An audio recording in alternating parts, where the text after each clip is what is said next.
purpose, but they Hey man, say man, it's your boy Hustle Man out here in the community doing one thing at a time. And we are at the TJ Robinson Center out here for the Fayetteville Liberty, you know what I'm saying, combine. And I have a great coach with me today. Who do I have with me today, sir? Coach GEORGE STACKHOUSE. Yes, sir. So Coach Stackhouse, man, tell me a little bit about your background and what you do for the Liberty, sir. I'm an assistant coach with the Liberty to help with Don, and this is, of course, our inaugural kind of combine. Yes, sir. In our inaugural season. My background, I've coached for over 34 years at Division I college, high school level.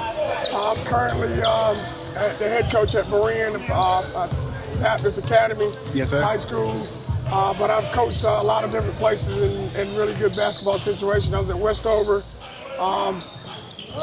for about 17 years, a good little amount of time. Yes, sir. I was at Kinston High, and we're very successful there. So I've been around quite a few places. I was at ECU till about 2005 as a Division I assistant. So I've had a lot of different experiences with different levels of basketball. Yes, sir.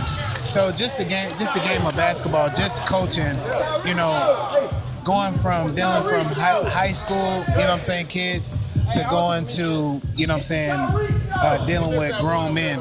How is that? How do you adjust from that? Is it like the same thing? You know what I'm saying? Because you gotta, like you say, as you say, lock in. How do you lock into people and dealing with their attitude? Well, I think, you know, and I've been a Division I coach. So I've coached older players before with the same aspirations of being professionals.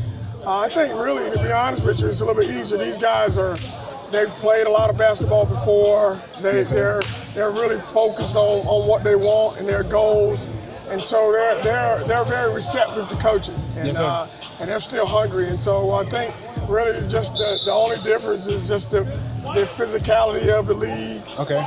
You know, the skill. All our players will be very skilled, and then it's just about coming up with an effective scheme that allow them guys to play together and have some success. Yes, sir. Hey, it's just all about what you bring to the floor, you know what I'm saying? And the coach has the rest, you know what I'm saying? Never be too good to not be coachable, you know what I'm saying? And that's what Coach Stackhouse is saying. He's been around the world. He's seeing a lot of players come through these combines and come through these tryouts that they have for these teams. So I got to ask this question, Coach. If a team is playing a 2-3 defense, what set do you go to break that 2-3 defense? Well, there's a lot. I mean, in really any zone, you want to kind of be in the gas, and we're trying to teach techniques to attack zones. So there are a lot of ways to attack the zone. You want to make 2 guard 1.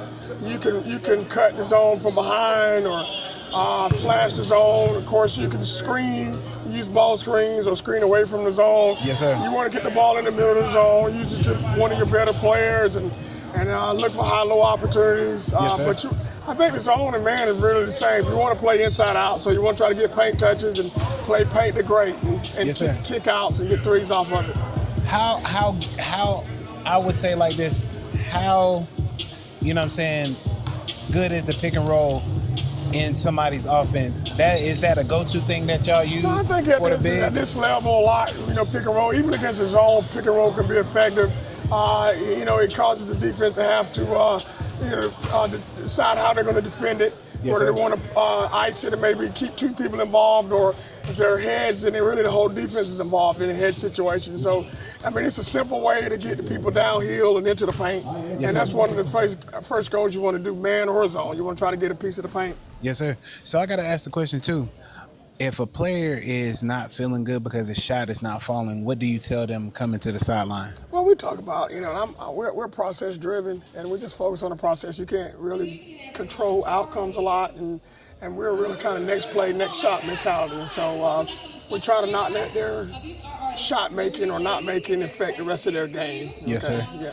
Hey, it's all of what you do as a coach, you know what I'm saying? Give your player a uplifting spirit to go ahead and let people know that, hey, it's not how many you shoot, it's how you go ahead and continue on playing the game.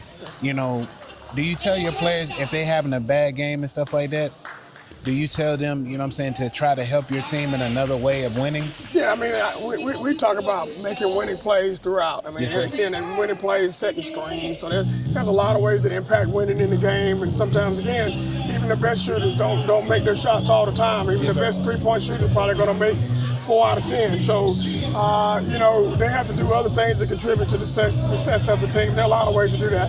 Okay. Yes, sir. Playing defense, hustling back, you know what I'm saying, helping out on boards, you know, talking to your teammate, you know what I'm saying, keeping the morale up in the team. That's what it, you know what I'm saying, takes to be a leader on this team.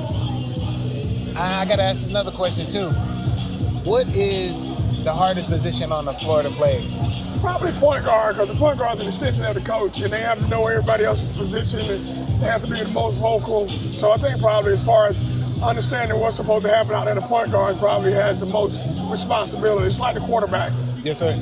Hey, I ain't even gonna lie to you. I tried to play point guard a couple times in rec.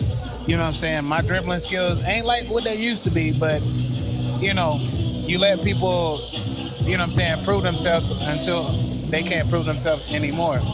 Now, Coach, give a kid some advice to take along with them, you know what I'm saying, through their basketball journey and throughout life, sir. I think one thing that they have to have, really, in everything they do is a growth mindset. Yes, sir. And so, and we're, you know, as a coach, I always try to, you know, I tell my players I'm trying to get better every year.